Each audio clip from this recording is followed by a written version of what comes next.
Farzandingiz hayotini oddiy suratga olish orqali saqlab qolishingiz mumkin. Siz hech o'ylab ko'rganmisiz? Oddiy bir fotosurat jiddiy kasallikni erta aniqlashga yordam berishi mumkinligini. Gap retinoblastoma, bolalar ko'z gavharida rivojlanadigan xavfli o'sma haqida ketmoqda. Bu kasallik odatda 6 yoshgacha bo'lgan bolalarda uchraydi. Asosiy belgi, agar suratga tushirilganda chaqnash bo'lsa, ko'z gavhari qizil tusga emas, balki yorug'likni aks ettiruvchi oq parda bilan ranglanadi.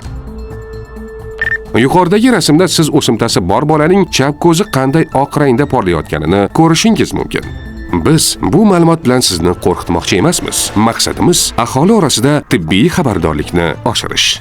Farzandingizning sog'lig'i uchun oddiy tekshiruv o'tkazing, suratga oling va ko'z nurlanishiga e'tibor bering. Agar shubhangiz bo'lsa, shifokorga murojaat qiling. Salomatlik va strategik rivojlanish instituti ijtimoiy tarmoqlariga obuna bo'ling.